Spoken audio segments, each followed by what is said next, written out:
Stadium just before the Cardinal-Redskin game was to begin. St. Louis could now tie Dallas for first place in the division if they could beat Washington. But the outcome of the game in Atlanta really had little effect on Washington's playoff chances.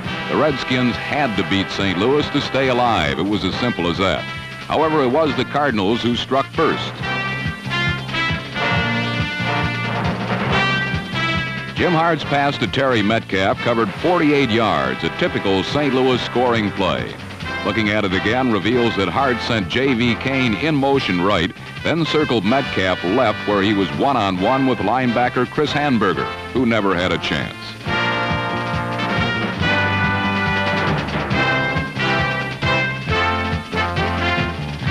The Washington attack, though not as flamboyant, was just as effective, consisting mainly of handoffs to number 22, Mike Thomas.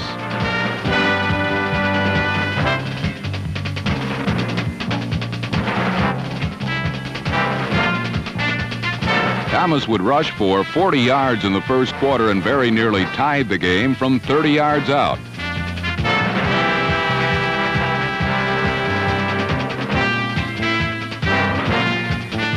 Thomas had reason to be annoyed. When this play is seen from up top, we can see that if he kept his feet after Ken Reeves' phantom tackle, he might well have scored. The Redskins settled for a field goal to close the first period, and in the second, Billy Kilmer, back in as the Washington starting quarterback, gutted the Redskins toward another.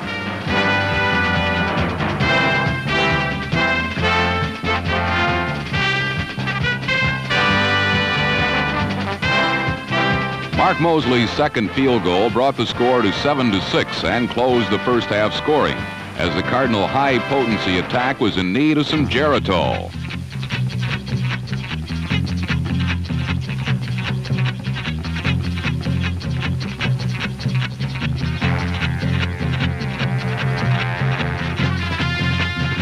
Wayne Morris' fumble was recovered on the St. Louis 18. For years, the Redskins have thrived on such turnovers, but just 2 plays later, Norm Thompson guessed right, and Washington had turned the ball back. Thompson's outstanding play was a part of an outstanding half of defensive football by the Cardinals, particularly their linebackers. On the right side, Mark Arneson, number 57. In the middle, Tim Carney, number 56. And on the left, number 67, Larry Stallings.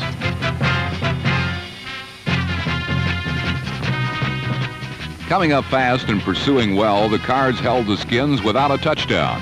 But Washington's performance on defense was equally outstanding, as they held Jim Hart and his aerial circus to just 2 completions in the entire first half. Using a variety of stunts and blitzes, this one by number 23, safety Brig Owens, the Redskins stormed Hart's usually impeccable pocket and caused him to throw before his receivers had finished their routes. By the end of the game, there would be 4 Hart attacks against the Cardinal offensive line that allowed just 10 sacks in the first 10 games of the season.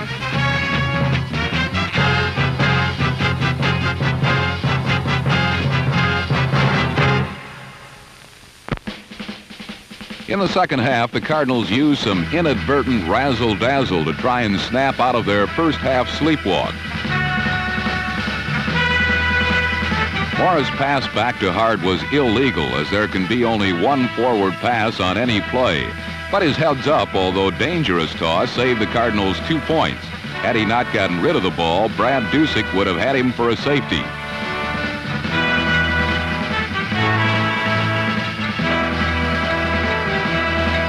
Still, the Cardinals were forced to punt from their own end zone, and from good field position, 2 Mike Thomas runs that totaled 41 yards put Washington ahead.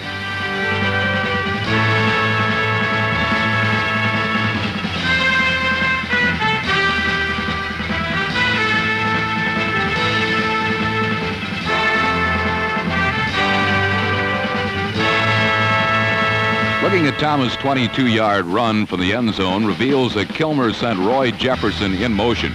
Middle linebacker Carney, number 56, noted the motion, then took 2 fatal steps to his right, and Thomas was gone.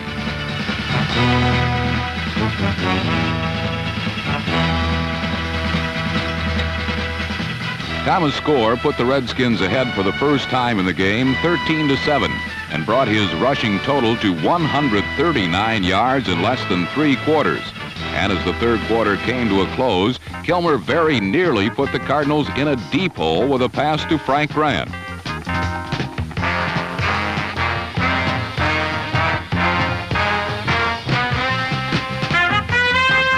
Washington did get a 16-7 lead on Mosley's third field goal, then set about making sure there would be no hard lightning to bring St. Louis close, as the Redskins secondary played the Cardinals' speedy receivers close and tough.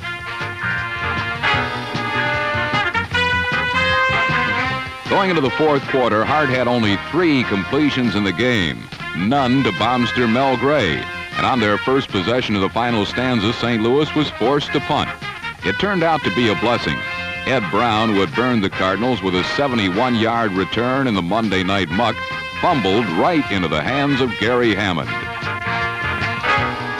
But the Cardinals could not take full advantage of the break and settled for a field goal that cut the lead to 16-10 with 8.5 minutes left. And a 6-point lead against the Cardinal offense that was due to explode is anything but safe.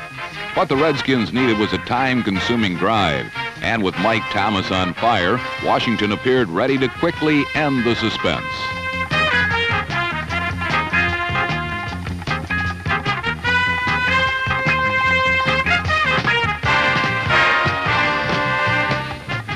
On the drive, Thomas gained 38 yards and would finish the day with 195 yards rushing, a Redskin record. Kilmer tried to let Thomas put the game away, but Mike Sensabaugh saved the score.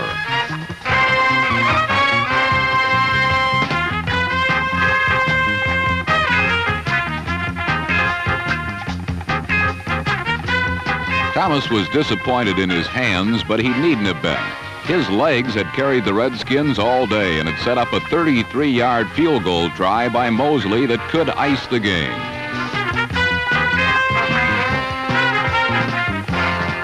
Incredibly, Mosley's kick hit both the right upright and the crossbar, but did not go through, and the Cardinals had another life. A life that almost spelled death to the Redskins when Hart looked for Mel Gray and exploded the bomb.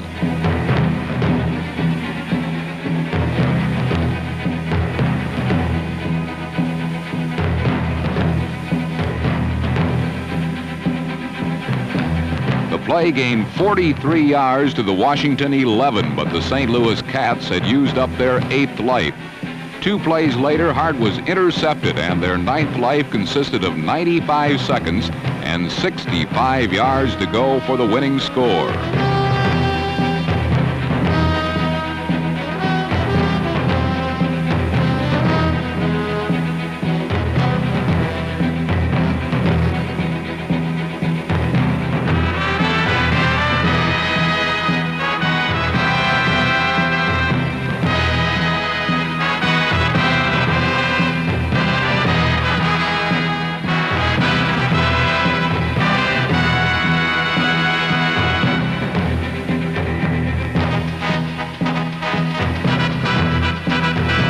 Hart hit on 3 straight, then missed 3 straight, and the game came down to 4th and 10, 30 seconds to go from the Redskin 20.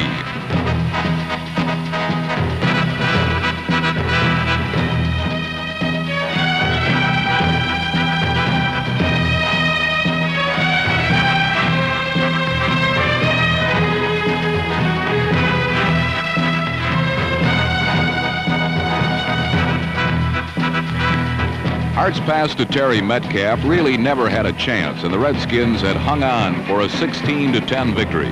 It's the most important win we've had in 6 years, said George Allen.